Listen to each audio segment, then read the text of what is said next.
आप इस तरह से अगर सभी प्रश्न का उत्तर अच्छा खासा दे, आपको कीवर्ड यहाँ मिल रहा है कि पत्रकारिता के बारे में लिखो, तो पत्रकारिता के ही तो बारे में लिखना है कि किसी दूसरा चीज़ के बारे में तो नहीं लिखना है। और जो कॉपी काटेगा उसको तो नहीं पता है कि ये स्टूडेंट पढ़ा है या फिर नहीं पढ़ा है, लेकिन अगर आप इस कीवर्ड के अनुसार अगर आप आंसर को लिखे हो तो आप पास हो ही जाएंगे। आज की इस वीडियो में क्लास 12 के सब्जेक्टिव प्रश्नों को देखेंगे और उसका उत्तर को आप लोग जल्दी से मिला लीजिए। और आप लोग तो पता ही होगा, आप लोग एग्जाम दिए तो आप लोग पता ही है कि हम किस तरह से लिखे हैं। तो इस वीडियो को देखने के बाद आपका कन्फ्यूजन दूर हो जाएगा कि हम पास होंगे या फेल होंगे।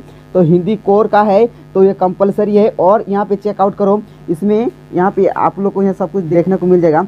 देखो इसमें लिखा है प्रश्न संख्या 39 से 46 लघु उत्तरीय है और किन्हीं 6 प्रश्न का ही उत्तर देना है, 6 प्रश्न का उत्तर देना है। लेकिन सभी का अगर उत्तर बनाए हो, इसका क्वेश्चन का उत्तर दे दिए हो, कोई नो प्रॉब्लम, टेंशन लेने की कोई जरूरत नहीं है, सब लिखे हो तो सब चलेगा। लेकिन इसमें भी अगर सी खंड में देखेंगे तो इसमें बोला है 4 प्रश्न का ही उत्तर देना है। हालांकि ये इतना लिखा हुआ है लेकिन 4 प्रश्न का ही उत्तर देना है। और कितना शब्द में देना है, 250 शब्द में देना है इसका उत्तर, मतलब शब्द को लिखना है। ओके, और इसमें 3 अंक का रहेगा, 150 शब्दों में लिखना है। लेकिन इस वीडियो को देखने के बाद क्या होगा कि आपका सब कुछ दूर हो जाएगा कि सब्जेक्ट प्रश्न आप लोग किस तरह से लिखे हैं। आप लोग को हम यहाँ पे चेकआउट करवा देते हैं। अगर ऐसा लिखे हैं तो ऑब्वियसली आप पास हो ही जाएंगे। तो आप लोग को यहाँ पे देखिए, यहाँ से आप लोग को यहाँ से खंड ए, यहाँ से वेरी शॉर्ट आंसर है। ओके, टाइप यहाँ पे दिया हुआ है, लघु उत्तरीय प्रश्न यहाँ से स्टार्ट हो जाता है। यहाँ पे दिया हुआ था गद्यांश, गद्यांश को पढ़कर ही, इसको पढ़कर ही इधर इस साइड पे उत्तर देना है। कितना, 31 नंबर से ही आपका ऑब्जेक्टिव प्रश्न इधर समाप्त हो जाता है और इधर सब्जेक्टिव प्रश्न स्टार्ट हो जाता है 31 से आगे की ओर। तो यहाँ पे अगर ऐसा आप लिखे हो, लेखक की दृष्टि से वाक्य शक्ति क्या है, तो यहाँ पर भी आप देख करके आराम से लिख सकते हो, कोई प्रॉब्लम नहीं है। तो यहाँ पर भी ओके, अगर यहाँ के अनुसार अगर आप यहाँ जो मिल रहा है, जैसे कि यहाँ वाक्य के बारे में बात कर रहा है, यहाँ पे वाक्य शक्ति, तो यहाँ पे देखो वाक्य शक्ति, तो इसी के अनुसार अगर आप लिखे हो एग्जाम में तो ऑब्वियसली आप पास हो ही जाएंगे, टेंशन नहीं लेना है। अगर उल्टा पलटा अगर कुछ भी लिख दिए हो, यहाँ पूछ रहा है वाक्य शक्ति के बारे में और कुछ लिख दिए हो तो आप पास बिल्कुल भी नहीं होगे। लेकिन अगर इसी शब्द का अगर यूज किए हो तो पक्का पास हो जाओगे, टेंशन नहीं लेना है।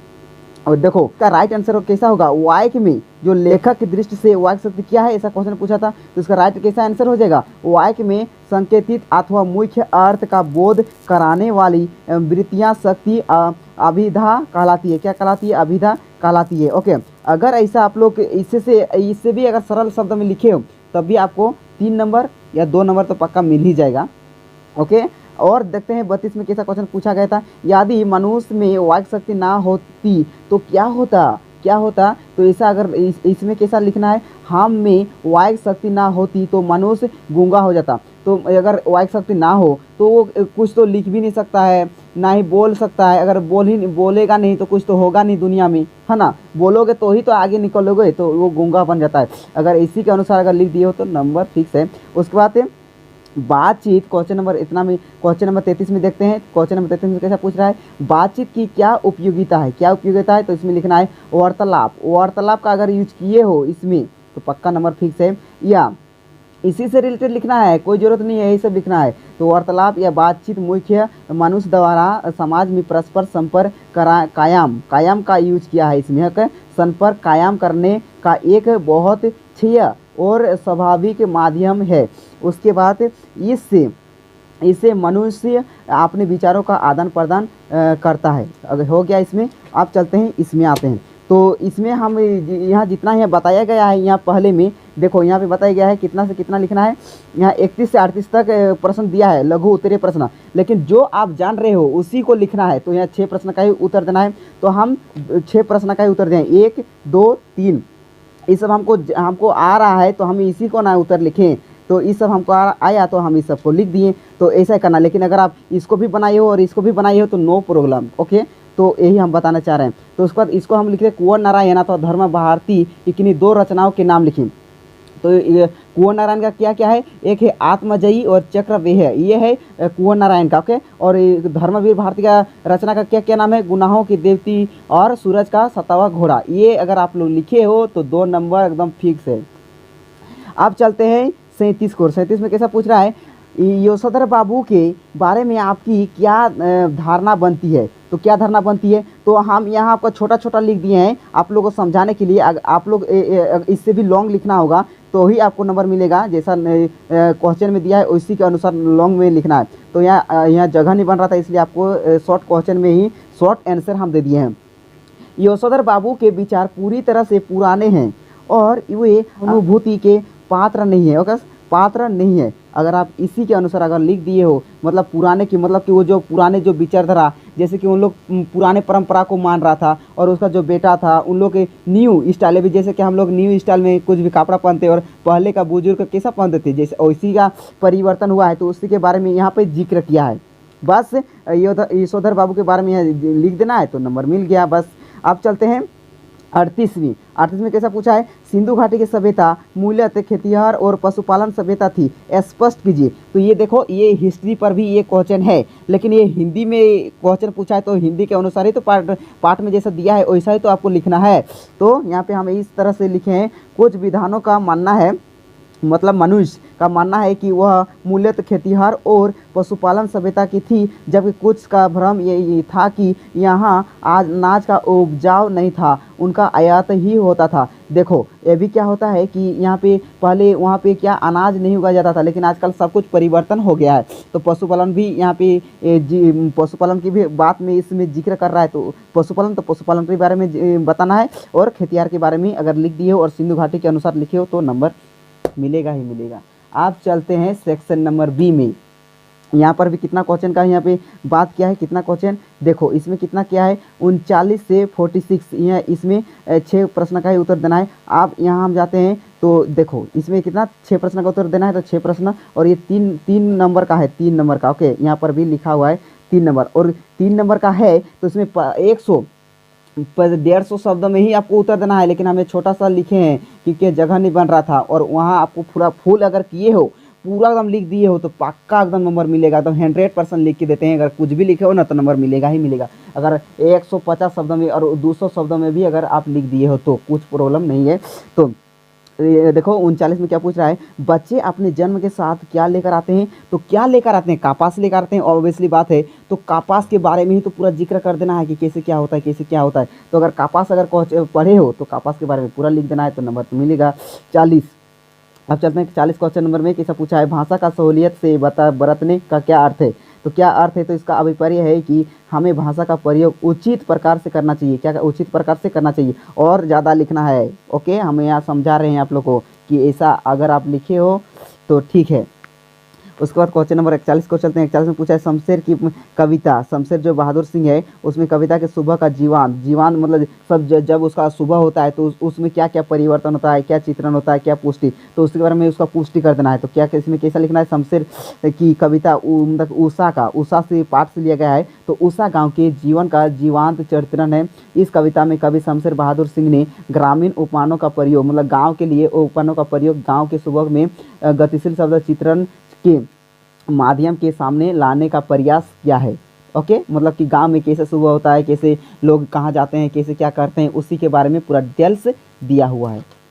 आप चलते हैं, ज़्यादा तो है नहीं। आप 43 क्वेश्चन में कैसा पूछा गया है, इसमें ये सब अगर आप नहीं लिखो ना नो प्रॉब्लम। अगर आप इस क्वेश्चन को भी नहीं जान रहे हो तो इसको तो जरूर जानते ही होंगे अगर पढ़े हैं तो इसी को लिख देना है। तो लेखक के अनुसार किस पर बाजार का जादू नहीं मिल सकता था और क्यों? तो बाजार के बारे में तो ऑब्वियसली आप पढ़े हो, जनेंद्र कुमार है। ओके, तो बाजार के बारे में पूरा बात में लिख देना है। बाजार में माल और बिछा रहता है, लेकिन वहाँ पर पैसा अगर नहीं लेके जाते हो तो ऐसे ही लौट कर आ जाओगे। तो परंतु भगत जी अपनी ज़रूरत की चीज़ें और काला नमक और हीरा खरीदने के बाजार में कोई रुचि नहीं थी। बाजार गए थे, बाजार अगर कुछ अगर ज़रूरत के लिए ही तो बाजार जाते हैं और कुछ खरीदना हो तो ही। तो बाजार के बारे में बहुत मस्त जिक्र किया गया था इस बुक में। तो अगर आप पढ़े तो अच्छा तरह से तो लिखे ही होंगे। उसके बाद क्वेश्चन नंबर 44 में देखते हैं। क्वेश्चन नंबर 44 में पूछ रहा है कि लूठन पहलवान ने ऐसा कहा होगा ये कि मेरा गुरु कोई पहलवान नहीं, यही ढोलक है। तो पहलवान लूठन के बारे में पूरा लिख देना है। लूठन के पहलवान के बारे में लिखना है।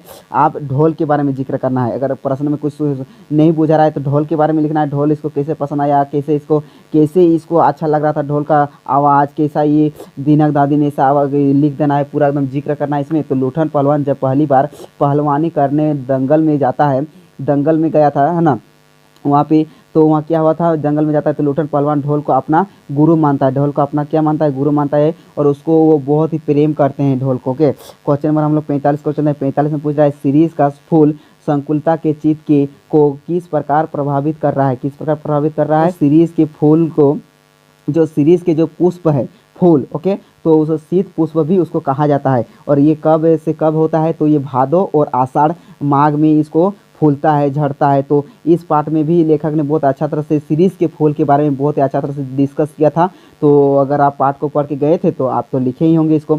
तो आप इस प्रश्न को नहीं जान रहे हैं और इस प्रश्न को नहीं जान रहे तो इसको छोड़ देना है, और इतना हम लिखे हैं तो उतना ही लिखे हैं तो नंबर मिल जाएगा। लेकिन आप इसको भी बनाए हैं, सभी को बना दिए हैं तो बहुत ही अच्छा बात है। और 150 शब्द में देना है, ऐसा नहीं कि कम 6 नंबर का रहेगा और कम ही लिख दिए हैं तो नंबर नहीं मिलेगा। आप चलते हैं क्वेश्चन नंबर 47 को। 47 में पूछ रहा है मेरा भारत देश, मेरा प्यारा भारत देश है। ओके, प्यारा भारत देश है, तो इसमें क्या लिखना है, निबंध को लिखना है। तो निबंध कैसे लिखते हैं भाई, तो निबंध आपको पता ही होगा कैसे लिखते हैं। तो मुख्य रूप से निबंध 3 अंक के होते हैं। कैसे होते हैं, 3 अंक के होते हैं, और इसमें आरंभ होते हैं, विस्तार और उपसंहार। तो अगर आरंभ और विस्तार और उपसंहार को लिखना है, और कितना में लिखना है, कम से कम 200 शब्दों में लिख देना है इसको। आप चलते हैं क्वेश्चन नंबर हम लोग चलते हैं, या फिर ये लिखो, या फिर ये लिखो, या फिर ये लिखो। तो अगर इसको भी अगर आप लोग अच्छा तरह से लिखे हुए, अगर ये नहीं जान रहे तो इसको तो जानते होंगे। तो इसमें क्या लिखना है, महानगरों में बढ़ता प्रदूषण पर विषय का निबंध लिखना है। तो इसमें अधिक औद्योगिकरण के कारण वायु, जल और मिट्टी प्रदूषण होने लगे हैं। तो इसको भी ज़्यादा ही शब्द 200-300 शब्दों में इसको लिखना है। अगर इसको नहीं जान रहे तो नो प्रॉब्लम, इसको छोड़ ही देना। आप चलते हैं, ज़्यादा क्वेश्चन है नहीं, आप 2 प्रश्न ही बचा है। और उसके बाद 49 में देखते हैं। 49 में कैसा पूछ रहा है कि जनसंचार की व्याख्या करते हुए इसके माध्यम का उल्लेख करें। तो जनसंचार कौन कौन है, जैसे कि अखबार है, रेडियो है, टीवी है, इंटरनेट आदि सब कुछ इस जनसंचार के माध्यम से ही आता है। तो जनसंचार के बारे में यहाँ पर पूरा एकदम लिख देना है। जनसंचार क्या है, प्रत्यक्ष संवाद के बजाय किसी तकनीकी या यांत्रिक माध्यम के द्वारा समाज के लिए एक विशाल की, जैसे कि इंटरनेट के माध्यम से हम लोग अभी ये जो वीडियो देख रहे हैं इंटरनेट के माध्यम से ही देख रहे हैं, तो वो होता है। तो कायम करना जनसंचार कहलाता है। जो वीडियो देखते हैं, टीवी से सुनते हैं, इसी के बारे में अखबार पढ़ते हैं, जैसे कि अभी यहाँ पढ़ रहे हैं तो उसी के बारे में।